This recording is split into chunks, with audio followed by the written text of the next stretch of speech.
reached my fucking limit. I went past the ceiling. Superficial interactions, I done had a trillion. Yeah, yeah. Y'all already know what time it is. Everybody love Team Allen. Young black man growing up, they say I'm changing. Ain't never been too religious, but a nigga praying. But I will look up to my father like Jaden. Want money like a doctor, but I stay patient. Far from regular, that Rigby, that Mordecai. Trying to experience heaven before I die. Don't wanna be number one, I wanna be 23. Cause when Jordan glowed up, he was glorified. Feel like my thoughts ain't bold enough. Feel like my heart ain't cold enough. Cause when I'm down and these fake friends ain't showing up, I'm still like a kickstand cause I hold them up. Treat my feelings like origami and fold them up. Nah, I'm not an astronomer, but I know what's up. Cause when I make it, all the fake friends that one there gon' be on my Instagram like, damn bro, you blowing up. Feel like a wolf in a room full of sheep and snakes. My thoughts in an evil place. X-ray vision, I could see through fakes, but I still let you motherfuckers eat off my plate. Feel like a wolf in a room full of sheep and snakes. My thoughts in an evil place. X-ray vision, I can see through fakes, but I still let you motherfuckers eat off my plate. I'm about to stop fucking sparing feelings. People step all on your boundaries when they claim they healing.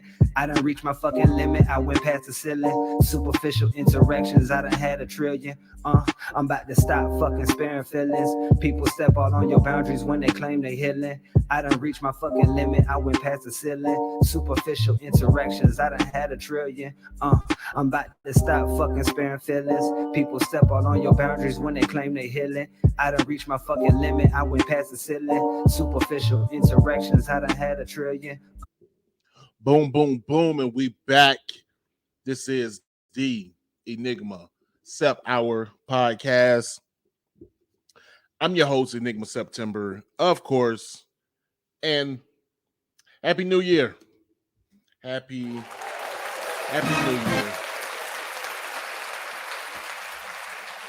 Happy 2022. Glad you guys could make it.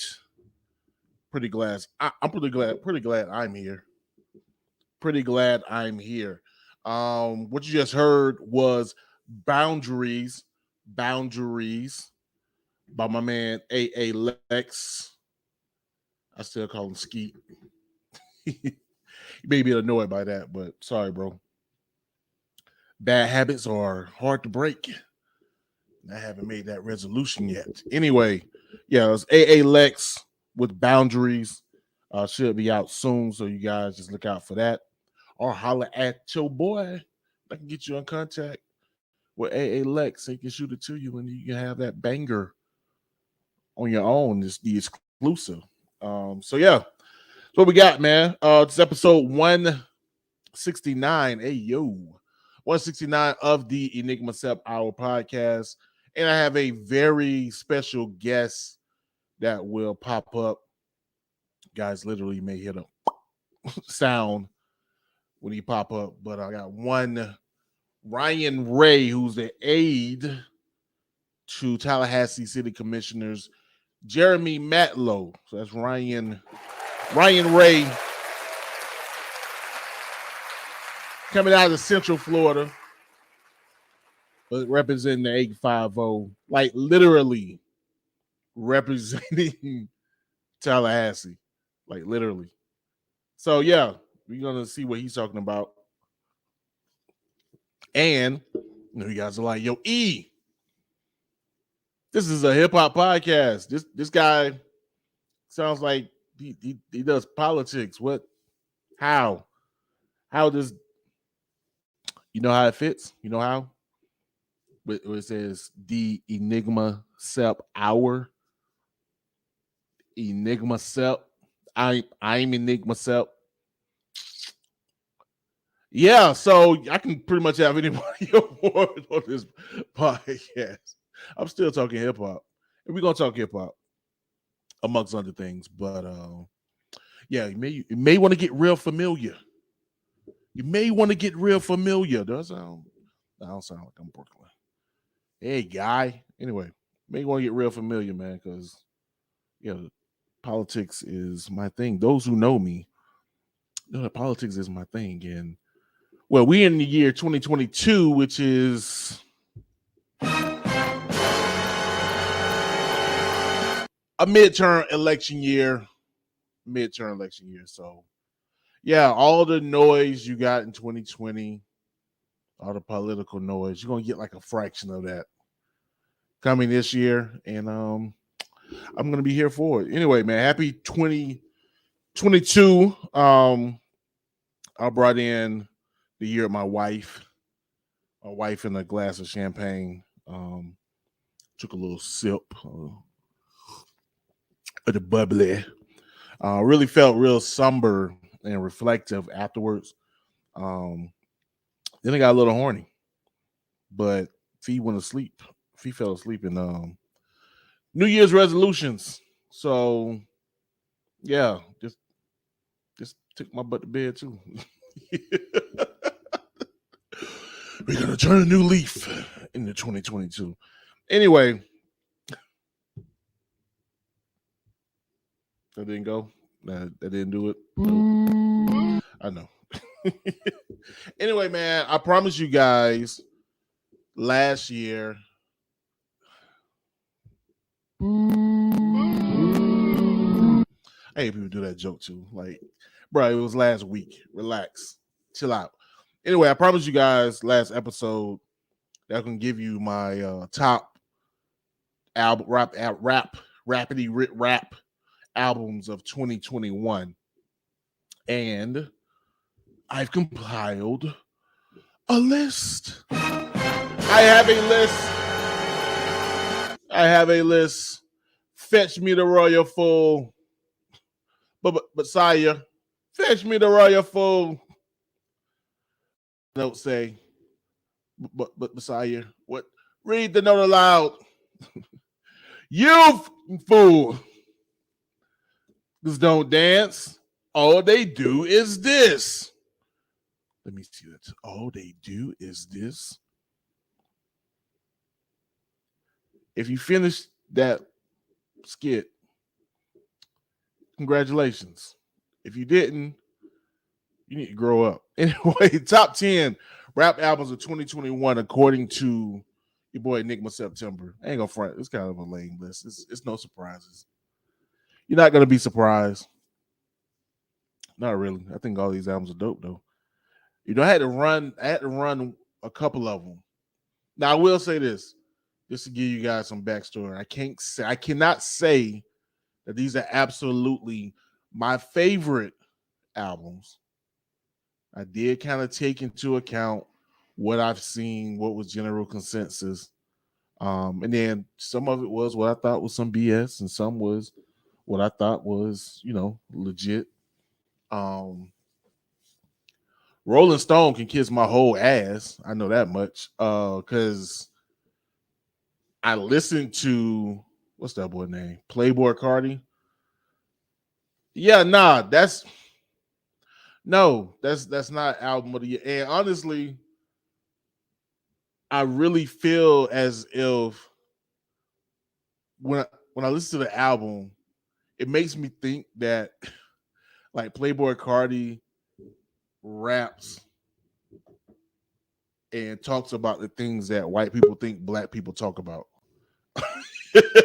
Like that's like when I'm like, yo, this is what I would think a regular white person would listen to a rap album, be like, yeah, this is what I think. This is what rappers rap about. This sounds like what I think rappers is. Nah, it's a bunch of nothing. So if you listen to Playboy Cardi and think that that's rap, nah, that's some BS, bro. Sis, don't do it. That's not it. And Rolling Stone played out anyway. We ain't listen to Rolling. We not. What? Who subscribed to Rolling Stone? Clearly, I am. I read a list, but no. Stop it. That magazine give up anyway, don't they? Then they own it. Then they sell it to somebody that's like that did something like corrupt or something. I don't know. Forget Rolling Stone. Get them out of here. Don't. No. This almost hate Rolling Stone more than I hate the Source. I'm really getting there. Anyway, my top 10 rap albums 2021. Y'all gonna hate me for this list. First, okay, this is no particular order as well. So ain't no number one, number two. I'm just gonna run it off. Sky Zoo, All the Brilliant Things. I got Nas, Magic. Yes, the late entry. Nas pulled the J. Cole 2014 with 2014 Forest Hill Drive. Like last minute entry, but was so dope. I had to put it on the list. So Nas, Magic, Nas's King Disease 2, Mac Homies, Pray for Haiti. Actually, speaking of praying for Haiti, happy Independence Day. Belated. By the time you hear this podcast, it'll be 2 days late, but regardless, shouts out to the Haitians. Mac Homie would Pray for Haiti. J. Cole, The Off Season. Little Sims, sometimes I might be introvert. Yeah. Yo, for real. Like, I'm gonna be like, who? Trust me. Like, this is one of the albums where it's like I continue to hear, like, yo, this should be album of the year. Like early on. And I was like, I get around to it. And I was like, you know what? Let me really sit down and listen and see what's good. Yeah, it deserves to be on this list. So Lil Sims, sometimes I might be introvert. Tyler, the Creator, Call Me If You Get Lost. Ron Wave with Soulfly. Russ. I'm surprised I put Russ on here. Again, it was people talking. I went back. Like I consider it. I throw it on here. It's worthy. Russ with Chomp 2, and then Rick Ross, Richer Than I Ever Been. So yeah, man, that's what we got.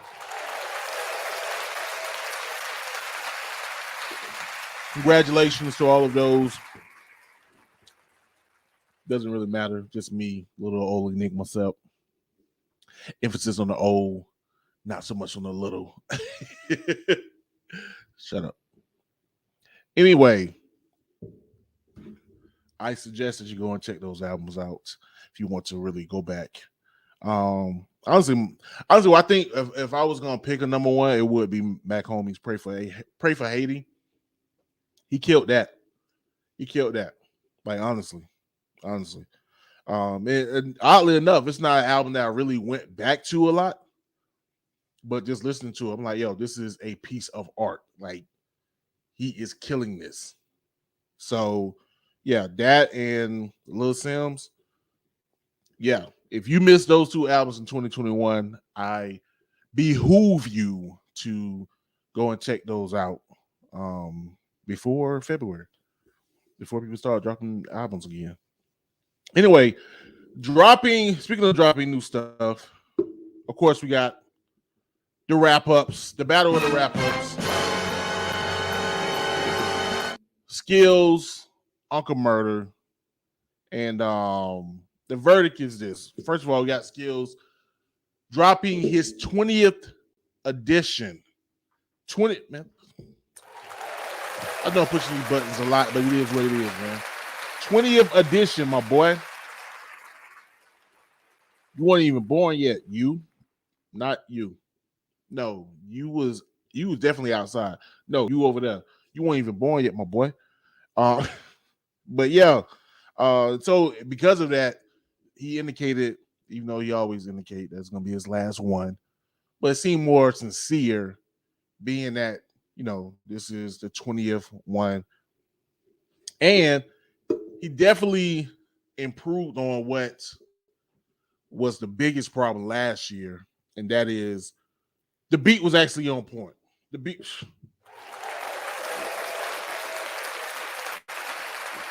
The beat was actually on point this time.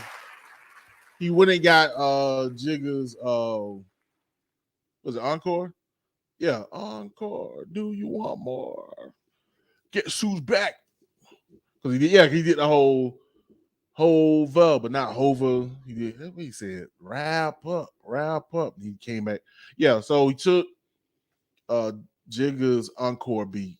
And man, he did a good job. And he kept it simple. He didn't really go deep dive into all kind of stuff. He just, you know what I'm saying, he hit some points here and there, boom, boom, boom, mentioned a few people who passed away and got up out of there, man. He kept it real sweet and simple. That's all people need, man. That's all people need. Good 6 minutes. 6 minutes. 6 minutes. 6 minutes. How about do the Eminem version? Slim Shady, you on? Supposed to be Slick Rick. 6 minutes, Slick Rick, you on? On. Oh, that boy doing real hip hop. That boy doing real hip hop. With my Slim Shady LP shirt. Guilty conscience, y'all see that? Represent that class of 99. Yeah. Uh-oh, here we go. Yeah, Uncle Murda on the other end. Man, just came off like a bitter hater, my boy. I don't really use this as much on anybody else but myself, but Uncle Murda got to stop, dog. Bruh, you got to stop. Now, granted, maybe I have my own biases. I am a fan of Freddie Gibbs. I admit that. Am I a stan? Eminem. Am I a stan? I won't say that much, but I do like Freddie Gibbs. I do like Lil Nas X and a few other people. But yeah, he just came off as a hater, my boy, and that's not cool. It's not swag. It's not lit. That still sound played out. What's going to be the new word? It got to be a new word for 2022 because lit is definitely played out. No die lit. Playboy Cardi. Anyway, yeah. So yeah, Uncle, you just come off as a hater. Like, bro, you dropped one joint that people care about a year, and you copied that swag. You really had to kind of like elbow Skillz, and he was about to be like, all right, I'm straight, but decided to keep it up just because you really thought you was doing it. But now you want to be like, yo, I'm just going to really like talk smack and try to start something. Like, bro, nobody want to hear you, dog. Like, we barely respect the fact that you even do the thing in any way. And really, we only jumped on yours because we thought Skillz was going to be out of here. It was like, all right, we got a new generation, see what's good. Bro, you don't even do it that well. Your audio is always jacked up. Like, I sound better than you right now. In my house, like, maybe you are doing it from your kitchen. More likely, you probably are being in New York because you can't be making that much money. You talking noise? Forget it. He want to talk smack. I'm talking smack. What's good? Let's go. It's really not that well, bro. You don't do it that well, and you just skip over stuff. It's not. At least Skillz try to be in somewhat chronological order. You just be going any and everywhere, and the fact that you got to take up 16 minutes when Skillz did it in 6, like you just running everywhere, just trying to draw. What is it? You reaching for everything. Just hit us with the stacks, and then just be out. And honestly, it's cool to be funny. That's straight. But when you start becoming, for lack of a better word, an asshole with it, it takes the fun out of it. Like, yeah, we don't want to hear that. We don't want your drama. Tell us what happened throughout the year. Make us laugh a couple times and then be out. And we'll see you in another 364. So, yeah, just Uncle Murda. Let me stop. I may be able to get him on the show one day. And you're like, E, you gonna keep that same energy? Probably not. Probably not. Let me get to some other stuff, man. What we got? We got some RIPs, of course. Now, granted, there was a lot of RIPs in 2021. We lost a lot of people in the hip hop culture. Oddly enough, the RIPs I got very maybe hip hop, but their personas were big enough to mention. First, you had John Madden passed away. You know what I'm saying? Of course, of the Madden series or whatever. You know what I'm saying? I don't know if I announced that last episode. Either way, if I did, John Madden, we can say it again. So rest in peace to John Madden, man. Also, shocker of the year or the year end was that of what's the face? Did he say what's her face? Yo, I'm joking. I'm joking. I got distracted. Anyway, Betty White, man. Betty White unfortunately passed away. Now, I gotta clarify a joke because I made a joke on Facebook and people didn't get it. But I knew this. I knew no one would get it unless you know me, right? Like literally know me. But it's been a running joke. I want to say for maybe 15 years, if not more. But anyway, let me tell the joke. So the ideal is maybe not even 15, maybe 11. I'm thinking like 09, because 09 was a crazy year. A lot of people passed away in 09, right? So I remember thinking like, yo, all these people passing away, and like Betty White is like still here. And I think at that time she was like 80 something. So my whole thing was like, yo, I'm trying to outlive Betty White. What I meant by that is I'm not trying to die before she does, because I'm seeing all these people dying before she does, and she is going on her own ticket. I'm like, yo, you know what? What she's doing, I want to do.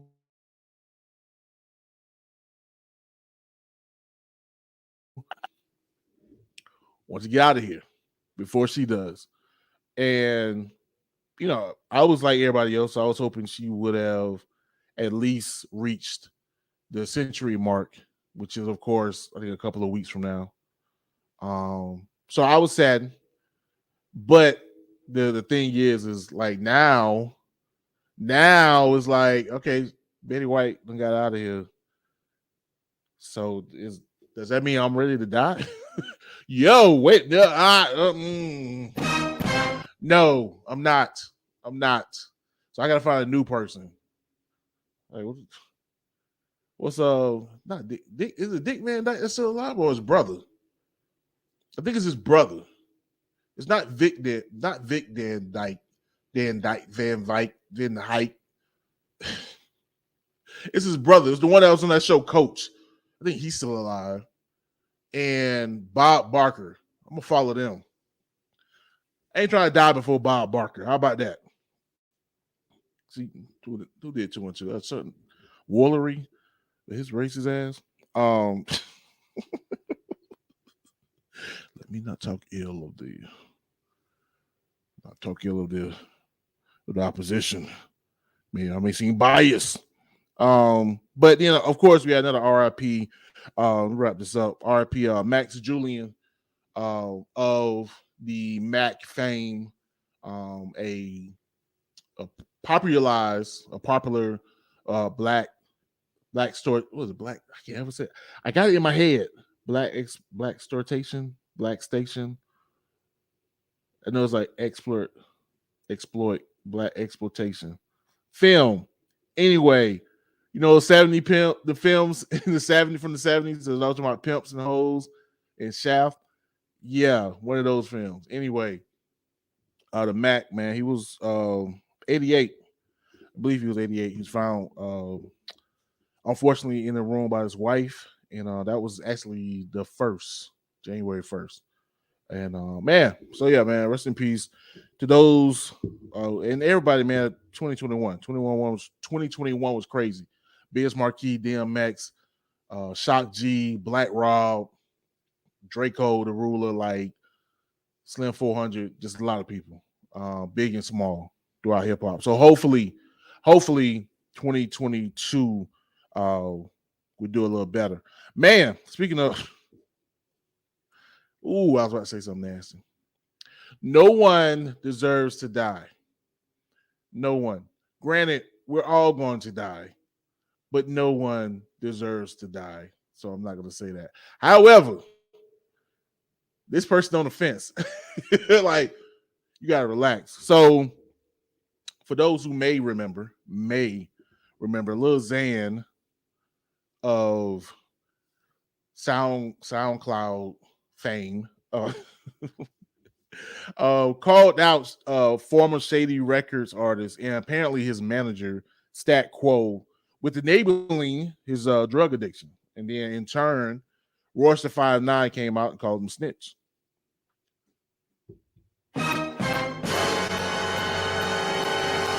I am biased. What shirt am I wearing? Those listening to podcasts like, we can't see you. This is audio. Okay, I'm wearing a Guilty Conscious LP, some shady LP. It's a cartoon of Eminem and Dr. Dre shooting at the police. But I'm okay. You sure you want to make this a political podcast, E? You sure you want? You sure? Because you tipping down that line, my boy. I just bought the shirt. It's Eminem. But anyway, and a lot of people called out Lil Xan.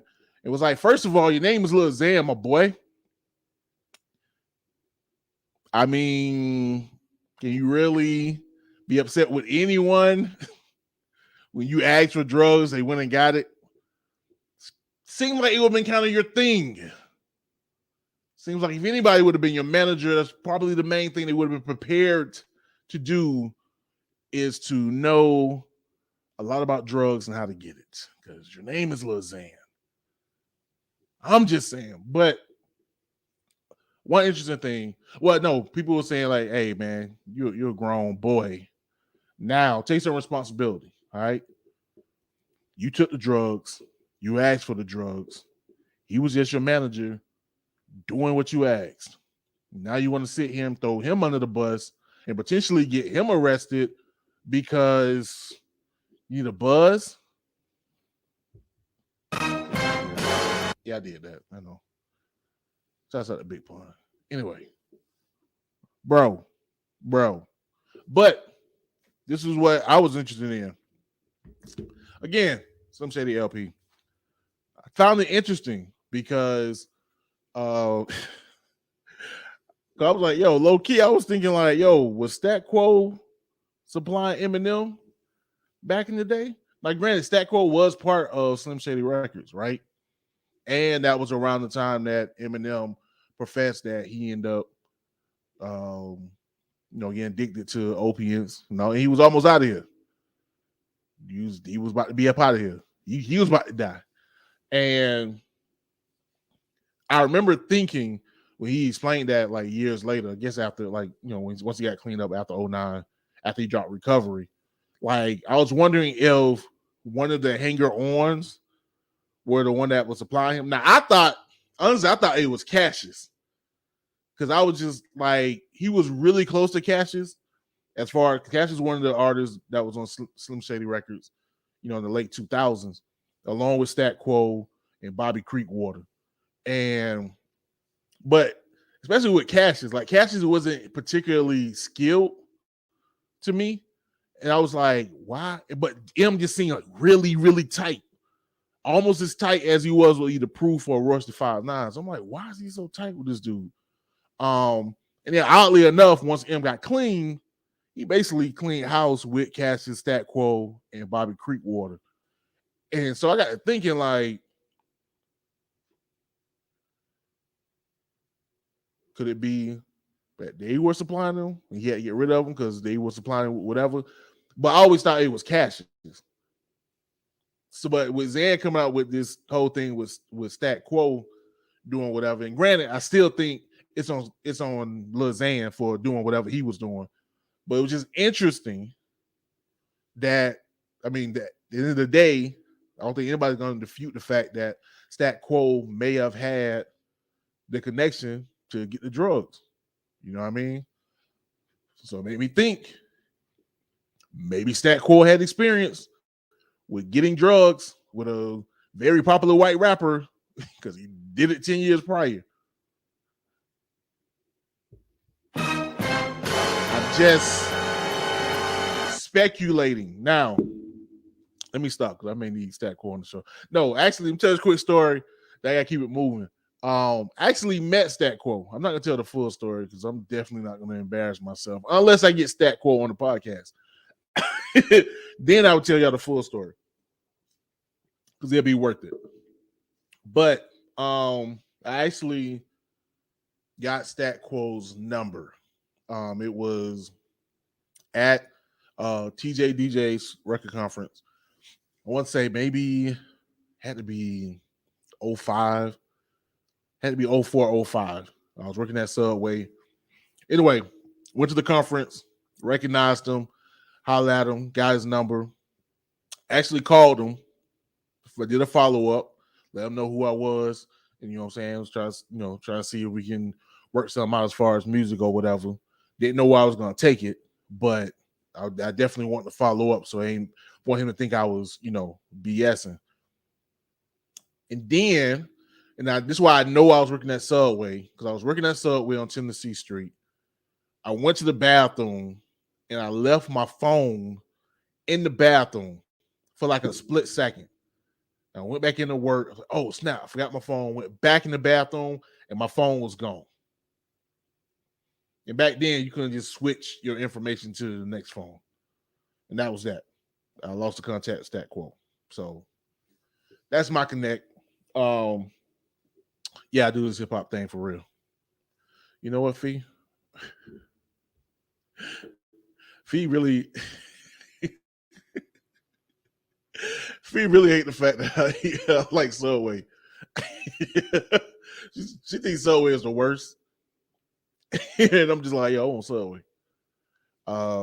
Subway has gotten bad. They're not sponsoring me. Ain't nobody giving me no money. Now there's a few spots. Those spots can sponsor me if you like. But nah, man. Overall, yeah, Subway done.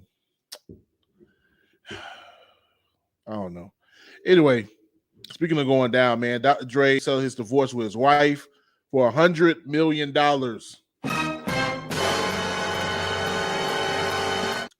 I bet she eating fresh. Nah, hey, that's fair. That's fair. Also, Dr. Dre been dropping like clips of songs on Grand Theft Auto on YouTube, through Grand Theft Auto on YouTube. So actually, Dr. Dre got a YouTube page. This was crazy. So if you want to, and speaking of Dr. Dre, of course, there's a clip with Eminem rapping. Here we go again. He doing too much. I guess this is the Eminem show, right? This is that was corny. That was corny. I know. You mentioned Eminem's technically fourth album. That was corny. Anyway, yeah. Apparently, Felicia said Dr. Dre hashtag my ex-husband. Man, I wish we can do a lot with that 100 million right now. We can live in California with that 100 million. I'm pretty sure Nicole needs all of that. All of that. I ain't mad at him. Anyway, man, we're gonna keep it moving, keep it pushing.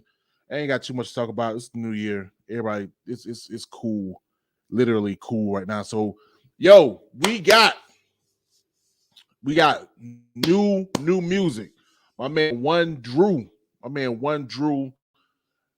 dropped his new music. Shouts out to Aston Martin Entertainment, Ashton, Daikiria, and everybody with the camp. Yeah, man, One.Will dropping this. So I'm gonna give y'all this hot joint straight off the presses. Then we'll come back with my man Ryan Ray out of Tampa. Hey, what else you gonna say?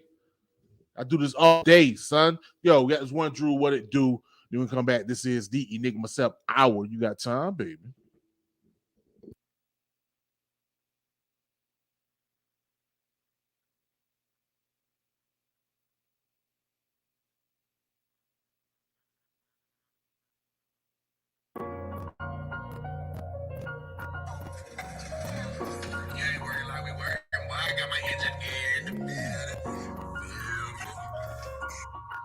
Yeah. One.Will. Look, I was short on the bag, I had nothing to lose. Working so hard, I got something to prove. Still in the middle, I ain't talking about food. Bitch, I'm from Florida, they call me One Drew. Yeah, I'm a soldier, salute to the troops. Broke from the jump, I was hopping through hoops. Good thing I'm following through when I shoot. Bitch, I'm from Florida, you know what it do.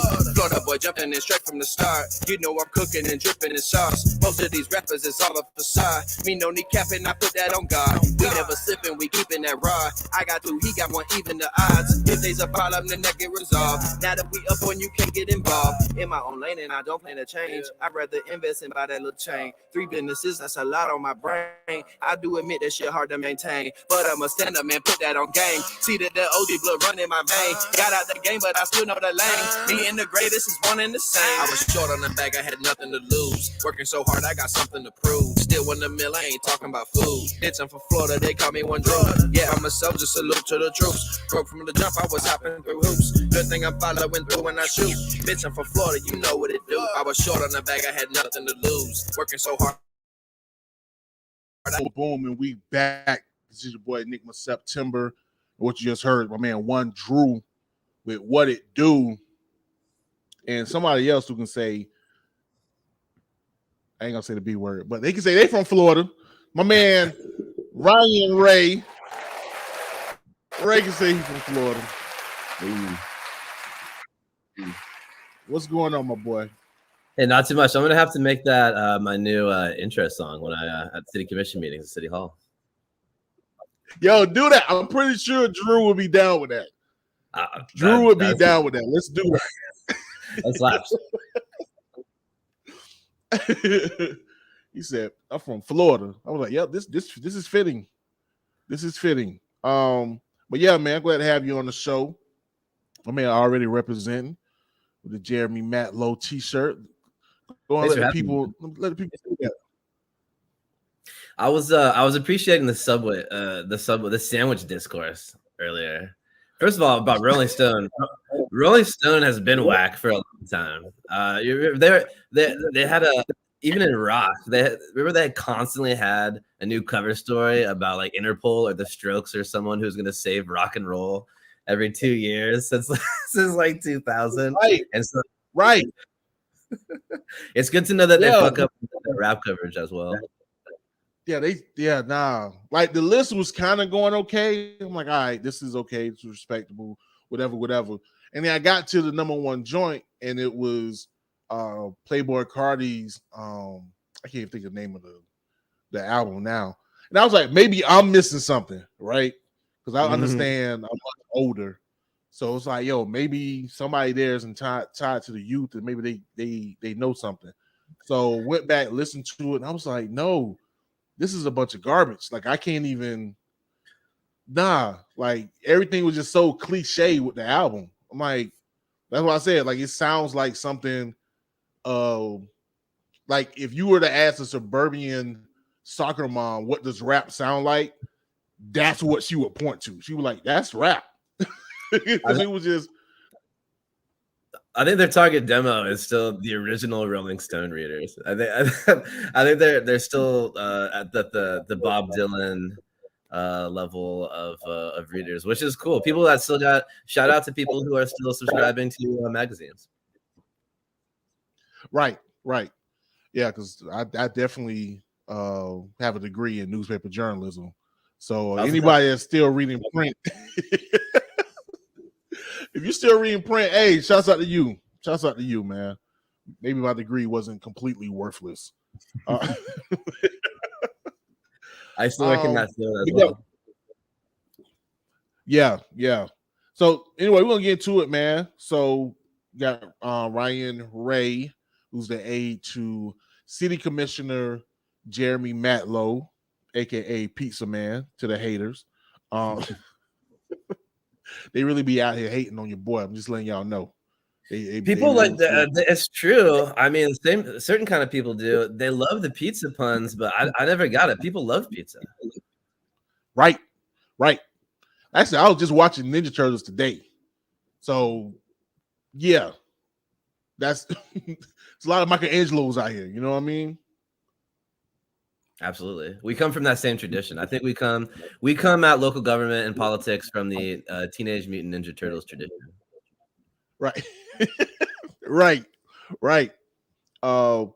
Which is kind of funny because dealing with the city, you have to deal with like sewers and roads and Never thought of it that way. And certainly some villains as well. And so our superpower is pizza. Our superpower is pizza, and that works well for us. Right. Yo, so just a little background though. I tried to do a little research. Now you did come out of Tampa, Florida. What brought you to Tallahassee, and what's the difference between growing up in Central Florida and then residing in the capital city? Well, yeah, that's actually a good question. I'm definitely a Florida person. I identify hardcore as a Florida person, an amateur Floridatologist, someone who's born and raised here. My parents were born and raised here, and all that.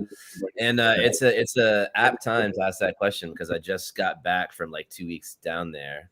The Tampa Bay area, first of all, it feels like everything's growing so fast up here, but it's just exploding down in Tampa. I mean, I go down a couple times a year, and it's like I'm going to even the neighborhood I grew up in, I barely recognized it after just a year or two of being away. It's a little bit faster paced. Obviously they got more water and coastline down there, but I've always liked, I like Tallahassee.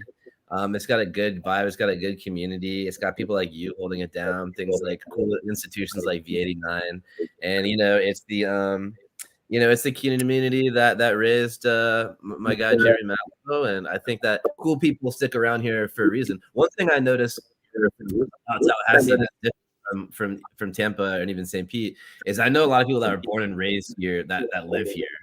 And that's pretty cool. I think that's a compliment. Where I'm from, it's so transient. Most people that you run into up there, there's some of us, but my parents were both born in Tampa and lived in Tampa. That's very unusual. Everyone you move from an office job from the Midwest or something like that, and the people that my friends I grew up there generally move away. I think it's a cool thing about Tallahassee. People come here and maybe they'll go to college here or somewhere else, but then they'll stay. And I think that's kind of a neat thing about this kind of cool mid-sized city that we have up here. I think it's pretty dope, actually. I came up here to do government and politics stuff back in 2013. I went to New College of Florida, a small liberal arts school in Sarasota, the very southern part of the Tampa Bay area, and came back, was chilling, worked on the Obama re-election campaign in 2012, doing Democratic politics stuff, and was just like a lot of people was wondering, hey, why do we always lose? How come this doesn't work? How come we've got these extreme leaders in one direction? We got kind of a purple state, a diverse state, a state with mixed opinions about things depending on where you are, and yet we have so much one-sided, lopsided leadership here. And I kind of came up here to kind of learn more about that and see what I could do about it. So the rest is history. Worked on some campaigns, congressional campaigns, state campaigns. I worked for House Victory. I was the communications director there for the part of the state Democratic Party that did legislative campaigns, House campaigns, and was a journalist for a few years, actually, like yourself. I worked as a journalist. I worked for FloridaPolitics.com, covering state stuff. And I worked for News Service of Florida, covering state agencies and legislature and covering those not swamp. Talk about the Ninja Turtle sewer. That was probably a cleaner and more lit place than those meeting rooms, those wood panel meeting rooms with those guys over there. And then ended up landing with Jeremy Matlow just through Gain Street stuff and working on his election and working on in his office since we got elected in 2018. And it's really great. No doubt. And yeah, man, it's kind of crazy. Like you mentioned, like the state of Florida, I believe the majority of registered voters are Democrat. However, the governorship has been Republican since 1998, and the legislature has been Republican since about that time as well. And so it's kind of odd, if that's the right word, that you would have, a state, like you said, that's diverse, that's essentially purple, but yet the state is ran as if it's completely red. With few exceptions like Tallahassee or, South Florida. So, right. how does especially the Democrat. Well, let me say this. Let me put this out here because put my big boy pants on. Now, me for one, first I'm independent. Been independent since I registered. However, I do lean left or lean Democrat. But one of the things about at least the Florida Democratic Party is it seems like there's a drop of the ball in regards to being able to push back against the Republican Party. Now I understand things just such as gender marrying and the way the districts are lined up, and that's hard to do. But it just seems like even when you get a few Democrats to get some limelight, they end up just kind of dropping the ball and not really pushing hard against whatever the Republicans put up. Is that something that you recognize? And if so, is there some type of strategy to change that? Well, yeah. So in my work now with Commissioner Matlow, it's nonpartisan, and I actually like that. But I do come at this stuff as someone who was a professional Democrat, progressive person, in my personal life, and like I said, this is kind of the exact question. Yeah, first of all, yes, I strongly agree with you. It's just become conventional wisdom among people on both sides that if there's a toss-up, if there's a special election, if there's something where it's kind of a loose ball that can go either way, both sides know that the Republicans are going to take it 8 or 9 times out of 10, and it's remarkable. You've got to a place where Georgia went for President Biden, and Florida, traditionally blue state, purple state rather, went to Donald Trump, and it wasn't even close. It was like 400,000 votes, more than 1%, which is a blowout when you're talking about a state like Florida. So, yeah, of course I've noticed it. I've worked in that building, dude. I've seen the Democratic Party of Florida, how it works, and I've been very frustrated with it. That's one of the reasons I left. Obviously, I left. I love working with Commissioner Matlow, but it seems to be a systemic problem over and over where they never miss an opportunity to miss an opportunity. And if I might step on my soapbox for a second, I think it's because of a totally broken system that runs politics in Tallahassee on both sides of the street, man. I've seen it as a journalist. I've seen it trying to run and organize, recruit candidates and run campaigns in this state. And I've seen it as someone who's seen government processes play out as someone who works there. There's an almost total capture by big special interests, the big boy players that want favors and that want outcomes and have a vested interest in outcomes by the government. You see that locally. We have developers that want favors, zoning changes, and they want projects. You've got big stakeholders that want stuff like $20 million to build to improve a stadium at Joe Campbell, right? But on the other side, you've got big utilities like the Florida Power and Light. For instance, big monopoly utility company in most of the state. I've seen with my own eyes things that you wouldn't believe in terms of grown men and grown women who are elected officials be remote controlled, have basically their strings pulled directly by lobbyists and by the influence of a lot of big money elections from those big special interests. And so, the Democratic Party they have a lack of a cohesive message, a cohesive program to shine a light on that, because it's really not popular. It just kind of wins because there's no alternative. So they have a lack of a cohesive message to put back against that. And then they themselves at the consultant level become dependent on the same sort of sources of funding to keep their own lights on. And that sort of motivates their own interest. And you create, and then you've got weak elected officials because of term limits. You got a lot of people who are new; they don't know what's going on. Those people get in there as soon as they're becoming part of the process. They're looking towards what their next career is going to be on their way out because they only know they have a few terms. They know they only have a few terms rather.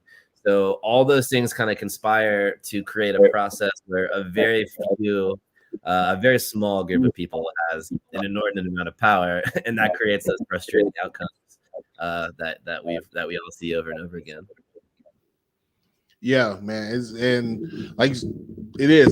very frustrating because my thing is I wouldn't really be mad if it was balanced. You know what I'm saying? If it was, even an ebb and flow. You know what I'm saying? Sort of kind of what you see nationally, where sometimes the Republicans will take over and then, well, no, take that back. First of all, I don't like the two-party system.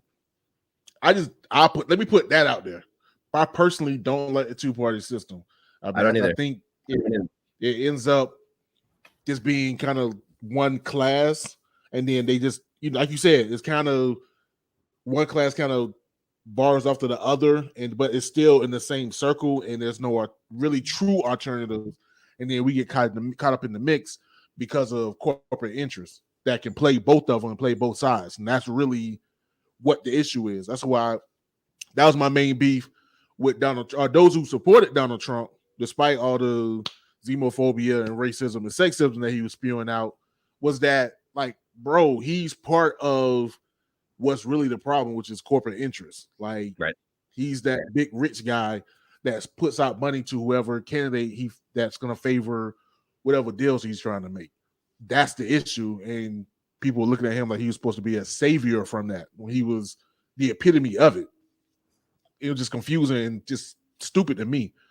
But even if we're going to deal with the two-party system for what it is right now, and maybe just my Libra sense, yeah, I would want it to be balanced at least. And so in Florida, not to see that on a statewide level, it's frustrating. You know what I'm saying? Because you just have this one party and they just kind of can just write checks for themselves. You know what I'm saying? For whoever, you know what I'm saying? Like you said, got the strings around their hands or whatever. And I was just gonna say, I gotta get more invested in Florida Power, because like, I see the commercials and I'm like, that got nothing to do with me. But now I'm starting to realize, like, oh, but the rest of Florida, they got a grip hold, and this is interesting. Oh yeah. It's funny, those big special interests that you talk about, like Florida Power and Lights particularly, they have a giving budget, and they literally they give like 2/3 or 3/4 of their money to Republicans because that's the majority party. They always give a lot of money to the Republican governor, of course, who has a lot of control over regulatory agencies that dictate how they can raise their bills, where they can build poles, where they can build plants, and stuff. They have a stranglehold over those, right? And the Republican legislators that have abilities that make laws about this same sort of topics. But then they break off like 1/3 or 1/4 and give it to Democrats, just so they kind of like take it easy. So they don't shine the light on that system, and it works. Yeah, man, it's crazy. It's crazy. So hopefully, I'm hoping that those out there listening and are watching, like, understand that it's more than just the people that you see up front or the candidates that you have, or the people that you see in legislative. Like, there's a lot of back deals and back hustling, and the cliche saying of, like, watch the money, and that's how you see things moving or whatever. But speaking of money, let me get into this though. Not this. Keep it a bit local on the Tallahassee tip, and you mentioned it earlier. Now, let me preface. Let me clear some things up with some people out there. Raven October. Now, granted, I'm not. I used to be a very, very big Florida State fan. And Florida State still has a soft spot in my heart, mainly because my dad worked there for 34 years. Essentially, Florida State put food on my table. Literally. My sister graduated from there. My uncle, I believe my aunt, happy birthday to my aunt Steen, graduated from Florida State. Just growing up in Tallahassee, national championship, 93, 99. All of that. I was here for it. But my beef is came out of just major college football. And in turn, it was like, because I was just tired of the politics in major college football, I began to get turned off to major college football and decided to focus more so on the other divisions. And in particular, I was like, I am a FAMU graduate. Therefore, I should really invest my interest to my own school. So I don't necessarily hate Florida State. I don't really got beef with Florida State. It's really just major college football. But because of that, it's like, yeah, all right, y'all cool. All right, I see you, but y'all be all right. So anyway, so I just want to clear that up. I'm not an FSU hater. Still got love for Florida State. Sure. Me just too. ain't putting as much energy as I used to. But anyway.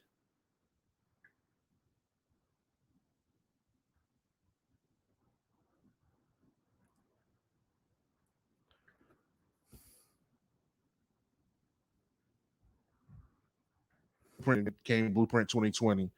And so there was a request for about $20 million to be given to Florida State for renovations to Doak Campbell Stadium. And some people, can you hear me, Ryan? Yeah, you broke up for a second, but I can hear you now. Can you hear me all right? Yeah, I can hear you. Okay. Okay, cool. I'm with you. So yeah, there's been some issue in regards to some of that money that's taken from our discretionary sales surtax to fund roads and school projects to be sent over to Florida State. And I think some of that beef is because Florida State seems to have an abundance of money as opposed to, in particular, FAMU. So this ideal of them having to have access to this $2 million just seems like an overreach. And so, of course, one of those that kind of stood up for those of that view was City Commissioner Matlow.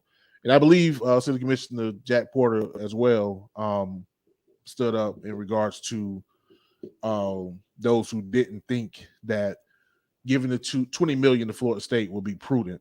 But it was already done, and there was some controversy behind that. How was it handling that?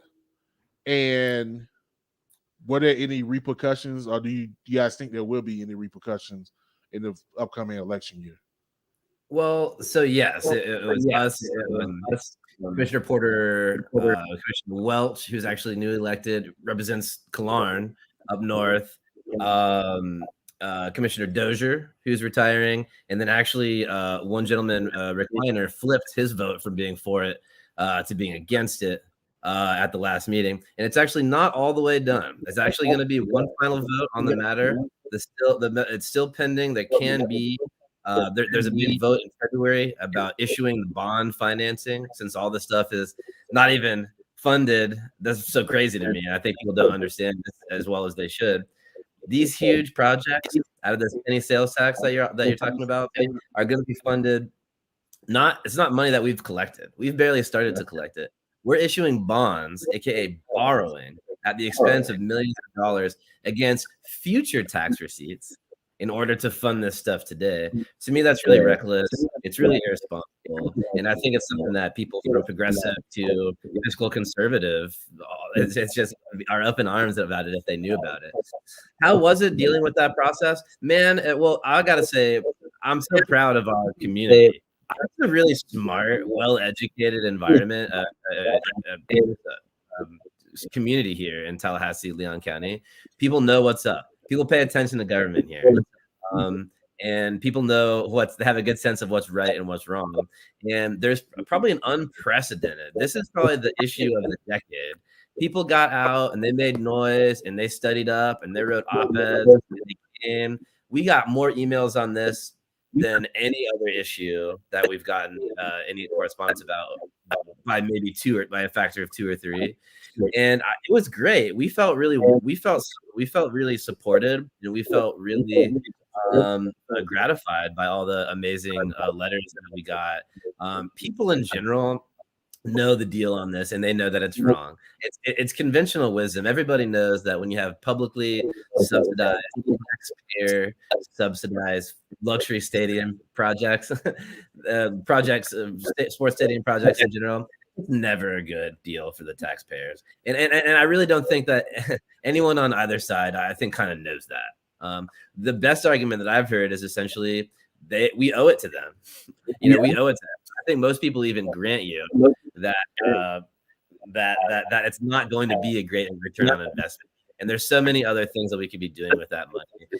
Originally, this part of that blueprint sales tax money that you talked about is for OEV, economic development, the Office of Economic Vitality.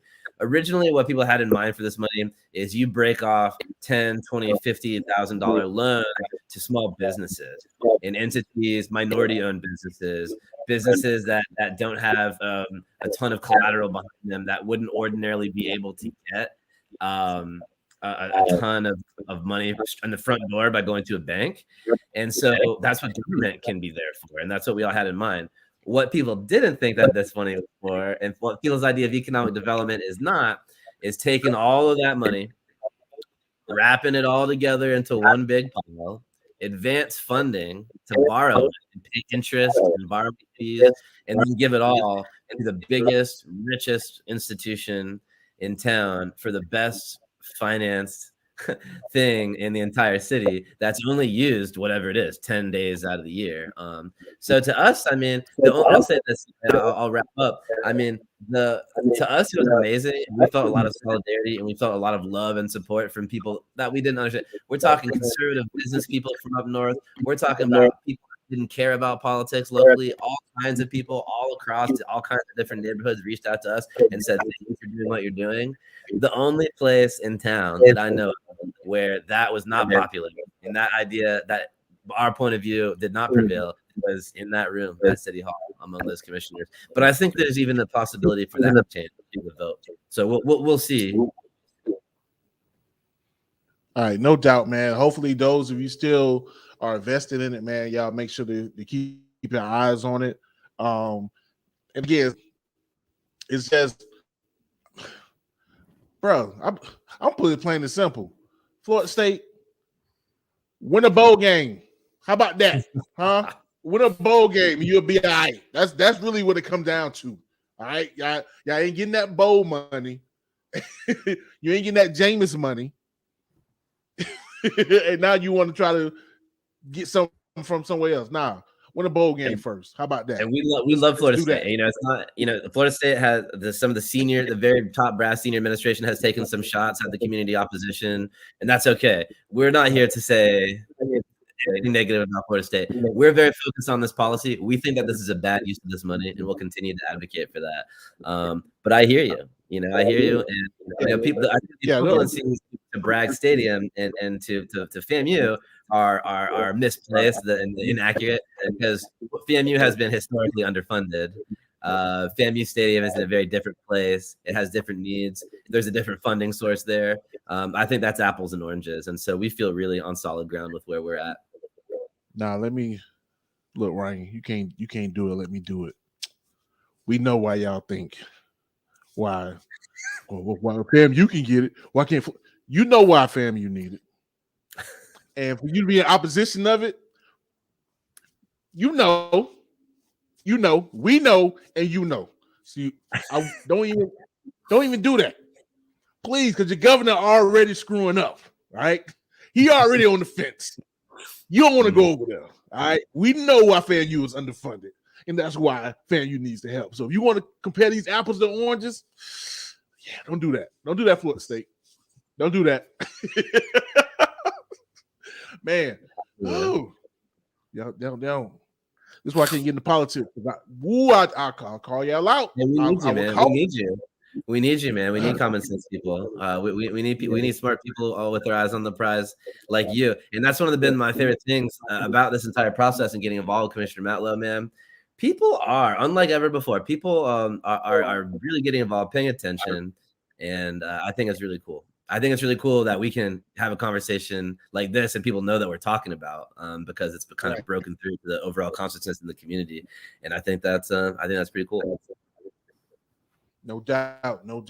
So we're gonna go ahead, man. I'm gonna break you up a little bit, give people some tunes, and then we're gonna come back and see what we can do. See what's gonna go down for the 2022 year, and how people can get in contact with you if they want to those some supports. Yes, so got lined up.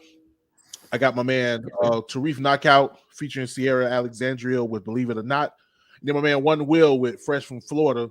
And then we're gonna come right back. This is the Enigma Sept Hour. You got time, baby.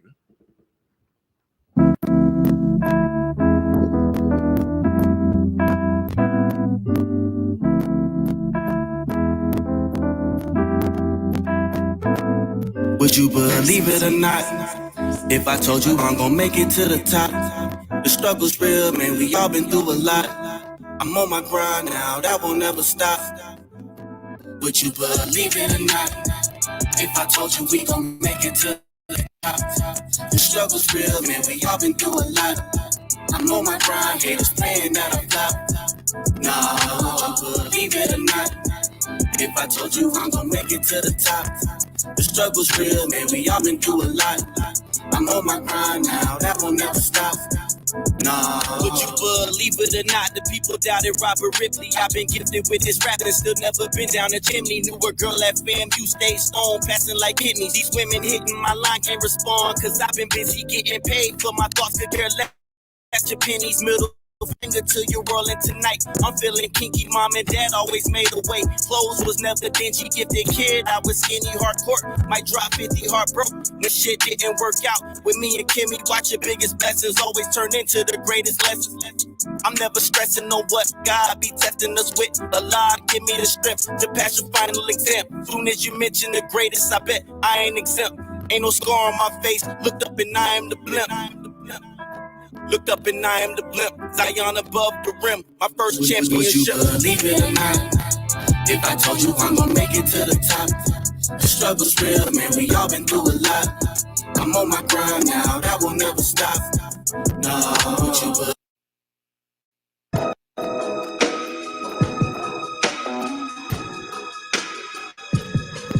Yo. That fresh from Florida shit you did. Yeah, I'm fresh from Florida. Living like a tourist while I admire the water. Seeing one North Florida, baby, cool as fuck, but keep it player. Soldier Breeze and the boy Peanuts is Cajun. White tee fresh out the pack, damn it feels amazing. Y'all can keep the fame, I'm so focused on what's accumulating. Smooth operator, cool and getting to this paper. How you play it, you can tell if them were OGs raised. You had to make it shake, so I made it my own way. They gon' smoke out the place, been seeing no graces. All right, boom, boom, boom, and we back. This is your boy Enigma September, and this is the Enigma Sept Hour podcast, episode 169, with my boy Ryan Ray. What you just heard was Tareef Knockout with Believe It or Not. My man One.Will with Fresh from Florida, because both me and Ryan are fresh from Florida. Just y'all don't even know. Speaking of, yo, I almost forgot. I meant to mention this when the interview started. So this interview pretty much came together because I took a picture of Ryan's buttocks. So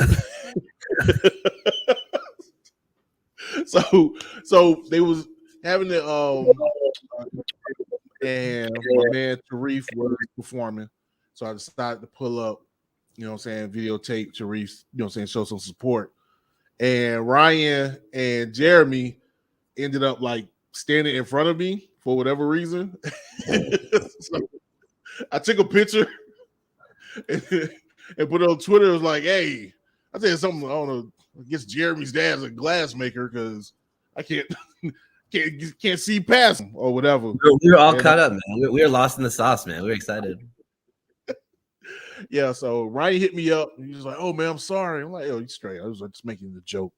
So, yeah, man, eventually linked up, and here we are. So, shouts out to you guys, man. Again, appreciate you being on the episode. What can the people, in particular the people of Tallahassee, can expect from Jeremy Matlow in 2022? Well, that was a really fun event, man. That was really dope, and it was really good to see Tareef. It was really good to see you. That was awesome. I don't know about you, but I felt the sense of community and camaraderie and just togetherness and celebrating after some of the really bad things that happened at the state level across the street, and the things that we've all kind of been going through this last year or so. It was really dope to have just a group of people, like-minded people, celebrating and just feeling good together. So that was really cool. And I'm glad that we could make this work out as well. So thanks for having me. I'll be very direct about it. I mean, my work with Commissioner Matlow has been the honor and the pleasure of my life. I mean, I think that it's I don't think it's too far to say that we have really kind of changed the entire conversation about what goes on in those buildings, in our priorities in Tallahassee and Leon County. We had a big upset against a chamber and developer-oriented candidate in 2018. People thought it was a fluke. In 2020, two more candidates are aligned with us, supported, beat ousted incumbents in a major convincing way, and it wasn't close. Double-digit defeats at the city level and in the most conservative part of town, in the county commissioner race that ousted a multi-term, big-time establishment candidate. And so people of all across this community are kind of seeing where we're coming from, and they're agreeing with it. And I think people saw us as a bit out on a limb for a while, but now people think that's really where we're coming from, and challenging this broken system at City Hall is common sense. And so we're really proud of that, and we're really looking forward to continuing this work for another 4 years, because we've come a long way, but the work isn't done. What you can count on this year is that we've always been doing. We're not taking money like our opponent is from big entities that have business before the commission, because we think that's a conflict of influence, and we think that's exactly the problem with what people hate about politics, right? We're not doing that. This past month, I can tell you, this is public, we raised 300 small contributions, average of something like $50, versus our opponent, who is stacking max $1,000 checks from the old boy club, the old boy network, business as usual. I think his average contribution is something like $800, $900. That's beyond what an average person can afford. And that's why it's not that many actual people that are supporting him. It's a bunch of people with LLCs and different holding companies that are all kind of skirting the rules and giving a ton of money to give the appearance of support, but that's not real. We know that the community is on our side. We're not taking anything for granted. We're going to fight for every single vote all across the city, everywhere we go, from people of all persuasions. But, people can expect to see this year what they've seen from us for the last few years, with Commissioner Matlow, someone that's going to stand firm on the side of the people, whether that's convenient or not for the people who kind of appoint themselves as the city fathers and the powerful and the elite that thinks that they should be in control of our city. We think everyday people, we think working people should control our city. And that's the theory that we've always tested. That's what we've always done. That's been kind of guiding our entire participation in this process. And we are confident. We're proud of our record. And we hope that the people of the city of Tallahassee will see fit to honor us with another chance to kind of take these ideas and take them into majority posture and see what we can get done, surrounded by a group of elected officials that reflect our values, and see what the community can do, see what we can do together when we're not just playing defense against bad proposals and bad ideas, but to see with the community, with average people, working people, and our coalition of people in power, in a position of power, that we can do, liberating one another and making the decisions and making commitments long term, and deciding what kind of community we want to be in the next coming decades. I bet that up. I like everything you was talking. I also want to clarify, just for those that might get confused. Now, we mentioned LLCs. Now, you may seem like, well, it's just a small company. What's wrong with LLCs? Well, what you have is, we also said holding companies. You have these major corporations or major donors who will make like these very small LLCs or companies, and then they'll funnel money in those LLCs to whatever candidate so they can get whatever push that they want to have. Correct. Following the Scott Maddox case and all the stuff that was going on with that in the city commissioner, it was LLC. It was getting funded through LLCs. So just don't think LLC is just a small business sometimes those are holding companies that bigger corporations use to funnel and basically try to escape tax auditors and things of that sort. No doubt. Exactly right. Exactly right. I know a little bit. I told one of my cousins yesterday because he's political science. I was going to get into political science, but I decided to stick to journalism because I had already switched my major. But I know a little bit. It all goes together, man. I like to, what we think, one thing, if I may, one thing that the sort of political class, the old boys that have run the show in this town for a long time, who are very threatened by our ascent and the success that we've had here, they see themselves as experts and they see us as amateurs. They see us as the riffraff, right? But I think that when it comes to politics and when it comes to doing the right thing for the community, there's no such thing as expertise. You can't go to school to figure out how to do the right thing, and you can't get a school to have principles, and you can't get there's no school, there's no master's program in figuring out what your neighbors want to do and fighting for them and doing what they want and doing what they ask you to do instead of asking you what one of my jokes that one of my mentors in the process a long time ago told me that there's Republicans and there's Democrats and there's Green Party.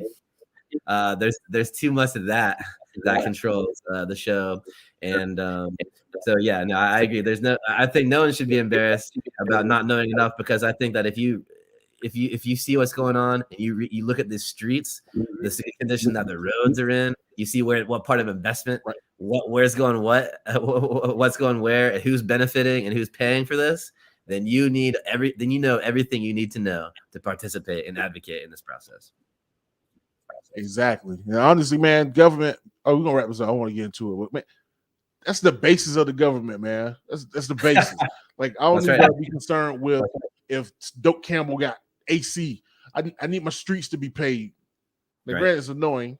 It's very annoying because they're doing that right now in my neighborhood, and I got to change my direction to get to work every morning. However, other than that, man, just get the bases done first.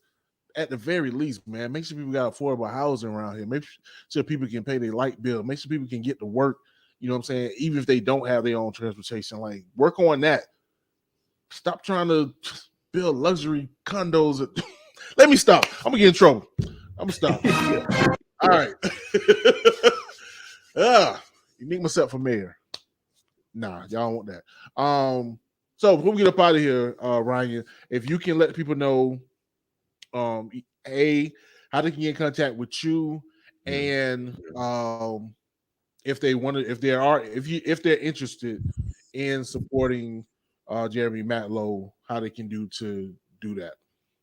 Yeah, well, again, dude, thank you so much for having me. I'm so glad this worked out on short notice, and I'm glad I was able to get with you today.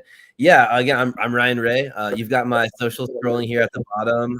Ryan Ray, kind of a goofy email. I should probably change that at some point, but my name twice at gmail.com if you'd like to get in touch with me. My Twitter, ryanray_FLA. Hit me up on Instagram.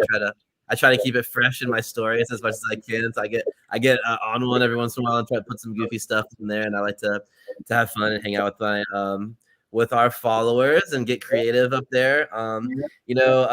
Commissioner Jeremy Matlow, the campaign side, Jeremy Matlow TLH on Facebook. You can donate there. You can easily Google us.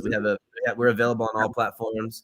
If you need help from the city side, that's ryan.ray@talgov.com. Please, we try to be very accessible. I'm here in my own personal capacity here, not representing any office or anything like that here.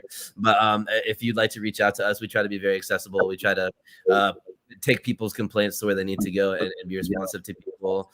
And so, yeah, I mean, Jeremy Matlow is a guy who, is from here, and he represents the values of people here, and we're proud of that. And we if you feel the need, if you feel moved to come support us and stand with us, we would appreciate that very much. So jeremymatlow.com, hit us up on Facebook, Instagram, anywhere. And if you want to hear from me, talk to you a little bit more about me, then hit me up personally. No doubt. Y'all make sure to do that. Also, man, let me put this out here.